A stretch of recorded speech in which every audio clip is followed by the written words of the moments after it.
Let's get it on. Let's get Steve Langford in here. Howard 100 News. He is chomping at the bit to get in here with the news. What do you have for us, Steve? Just some of the stories we're working on in the Howard 100 newsroom. Eric, the nose-picking, booger-eating midget. That shocking claim coming from a number of Stern fans who maintain they saw Eric the Midget on his JFSC webcam sticking his finger in his nose several times, pulling out boogers, then chowing down on that disgusting dessert. One caller claiming it looked like Eric the Midget was enjoying his nose candy. Now, did you view the tape yourself? Yes. And do you think he's eating his boogers, or does it kind of... Because sometimes a guy can look like it. That's what I said to the people I interviewed. Okay. And the three people I spoke to. Oh, Eric the Midget wants to yell at you for... he wants of to course, defend himself. Again. He's going to lie again. Maybe not. Eric, did you pick your nose and eat it on cam? No, I've never fucking done that. Why are people reporting this, and why is Steve Langford himself saying he saw the tape and it appears you're doing this? I have allergy problems right now. I have an itchy nose, but I don't do that. You did not pick anything out and eat it?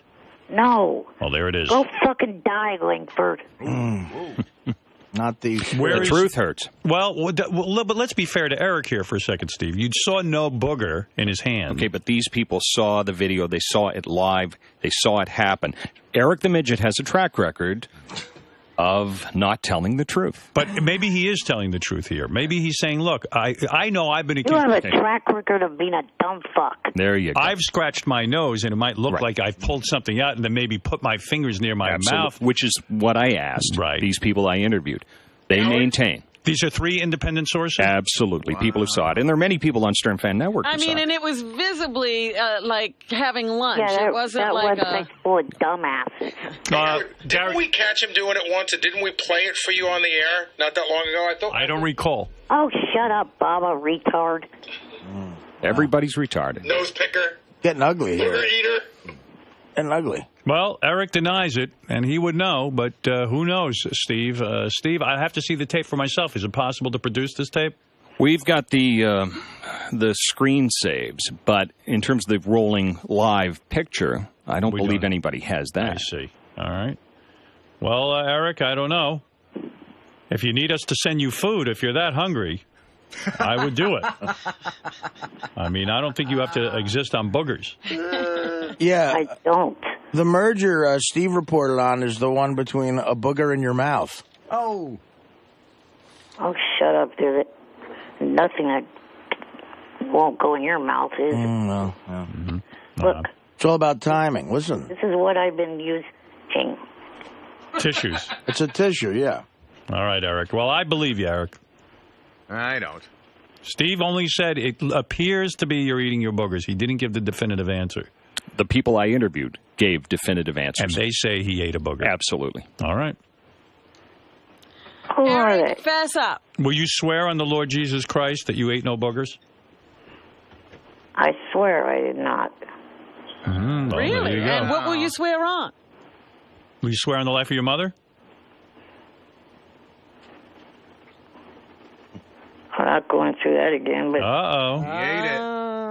No, I did not. Steve taking a bow, and a well-deserved one. Steve bowing. So you did eat the booger.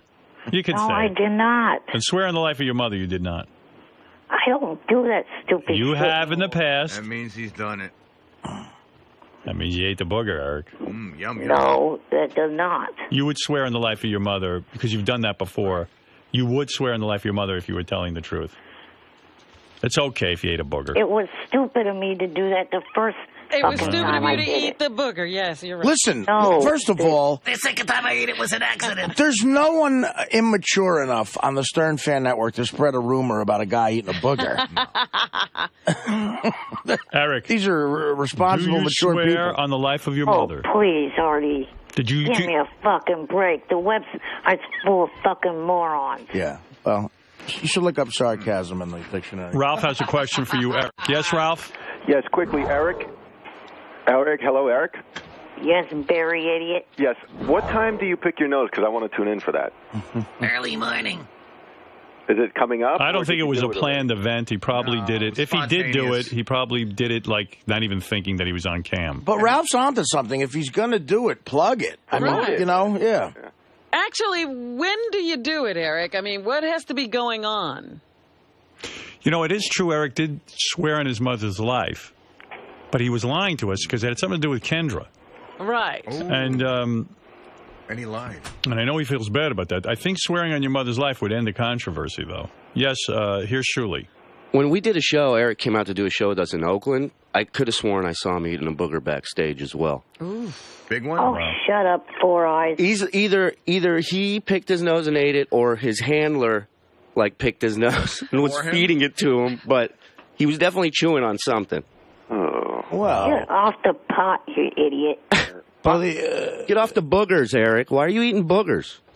I'm not, you fucking retard. Eric, end the controversy. Swear on your mother's life you did not eat a booger.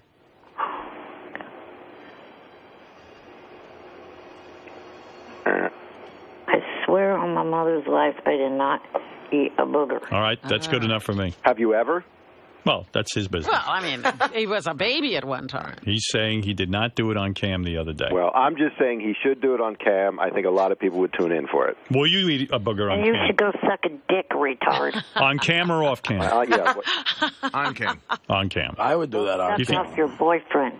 If Ralph jacks off his boyfriend and does it on cam, should he do it on JFSC? Absolutely. Or start his Stern own. Fan Could I get $45 an hour for that? Eric, what do you think? Would you like Ralph to suck a guy off on JFSC? Would you No, sponsor because that? it's against Stickum rules. Oh, all right. What can I do to the guy? Can I just lick his cock? No, the guy can't show that. Oh, damn. Oh, well. Can he stroke him off? Can I rub his cock to his pants? Can he apply Yeah, Vaseline? can he rub his boyfriend's cock through his Can he apply pants? Vaseline to the head of his dick? Dry hump. All right, thank you. Eric, denying the story that Steve Langford is reporting, and Eric, lying. thank you for calling in about that. I love how the show goes from the merger to Eric's booger. So great. We cover a wide range of topics. And Eric's booger is more important, I got to say. Yeah, I think so.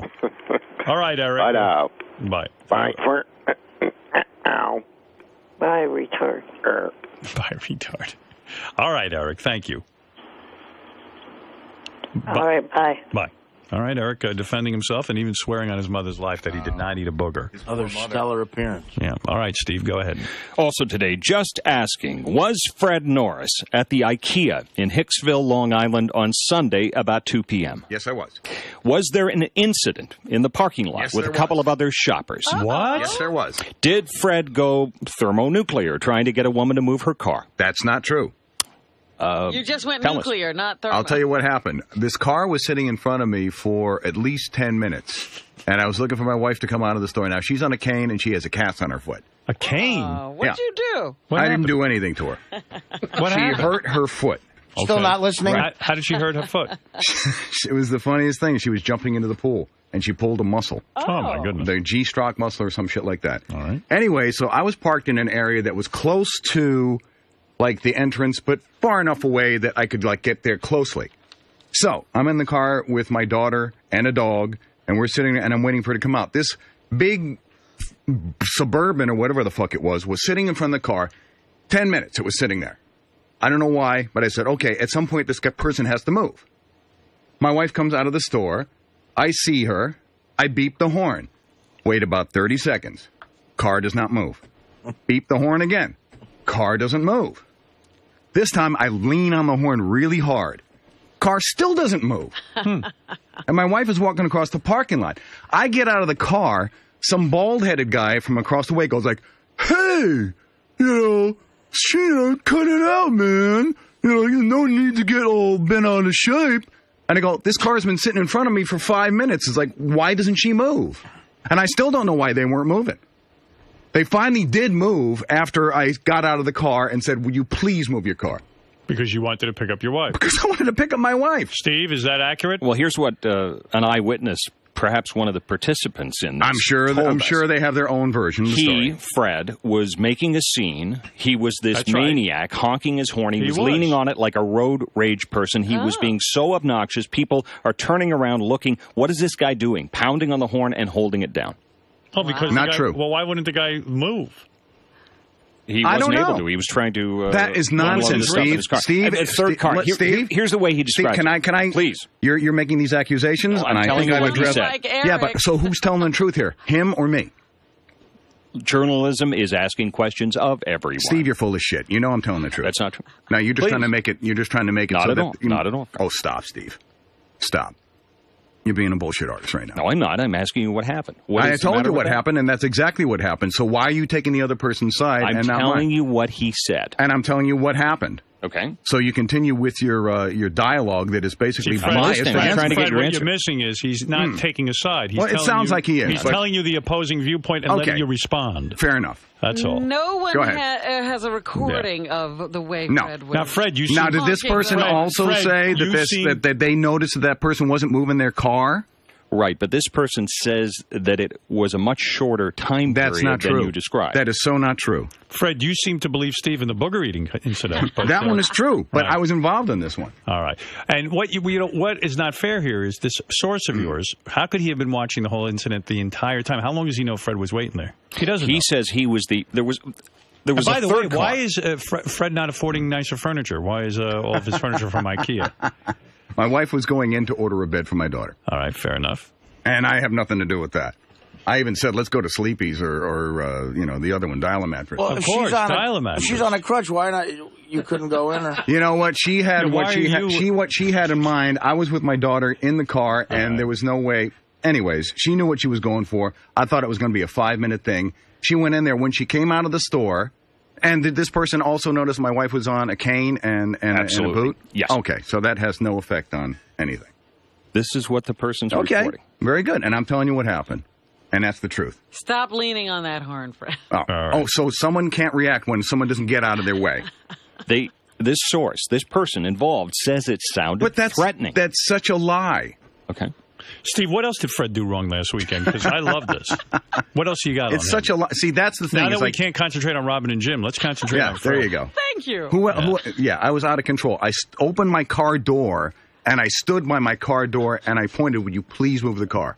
Is that being a maniac? Apparently, That's it all. was a little more heated than that, according to this person. Because I was trying to shout to a person in a car that had their windows rolled up and their engine moving. I mean, their engine like running, and for some reason the horn didn't seem You to are a bit of a make them. hothead. I know that about You want to know something? I might have been a little hot in that, but what I did was not out of the realm. All right, fair enough. Steve? And I expected that person to call in, and I expected. Fred So stands there you go. by. He was I not stand by my word. thermonuclear. This person was being obnoxious, and they were being an asshole. All right, fair That's it. enough. All right, there you go. What's up? How are you? I'm fine. How are you? Fine, thank you. Thank you for talking to me on the air. I'm talking to you now. I Off the appreciate air. it. You are always the consummate professional. Thank you, as you are too.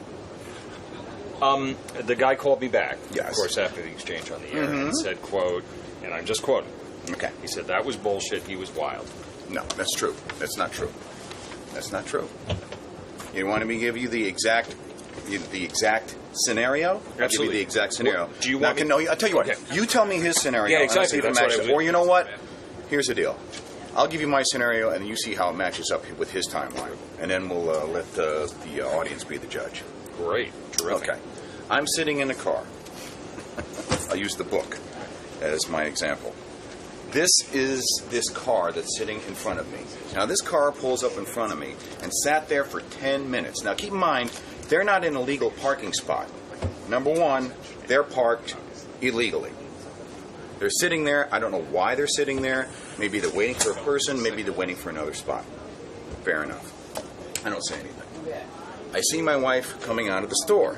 I go, okay, I want to go and move my car to where my wife is. So I honk the horn. And you can ask anybody that usually rides with me. I rarely ever use the horn. Ever. Hit the horn. Person does not move. Now keep in mind, Steve, they have room to the front. They can pull the car up. They have room to the back. They can back the car up.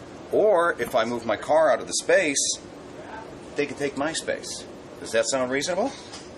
He's not saying anything because he doesn't want to. Well, no, I'm getting your side. Right, but it's the truth. This is exactly what happens. Honk the horn. I wait at least 30 seconds. That's not an unreasonable amount of time after you honk a horn to wait for someone to get their shit together and decide what the hell they're going to do. 30 seconds, honk the horn again. Wait about 20, another 30 seconds. They still don't move, Steve. Then I lay on the horn a lot. They don't move at all. And now, in the meantime, it has taken my wife probably 2 minutes to walk from one part of the parking lot to me.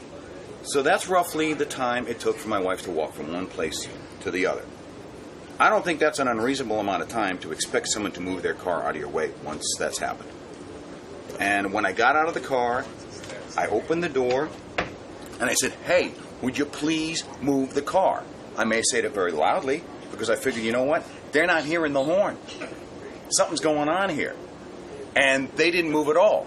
Then somebody sticks their 2 cents in, which may be the guy. I have no idea if it's him or not. That's the guy, I think. Okay, that's what I figured. Is he in some way related to this person who's in the car?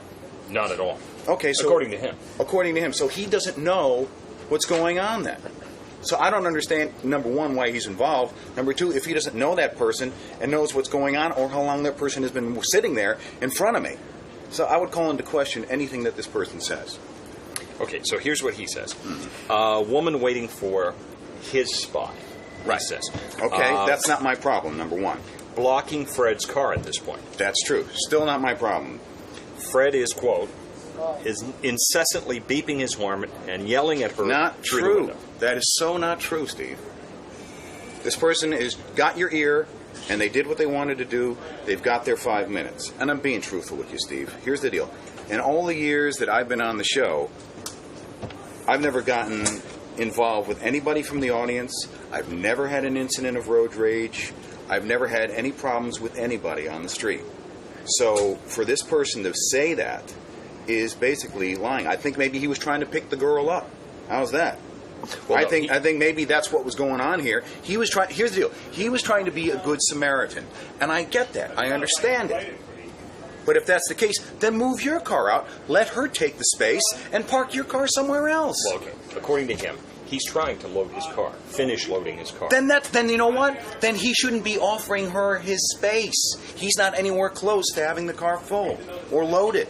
He, according to him, is not offering his space. She wants the space. She's waiting for the space. How is that my problem?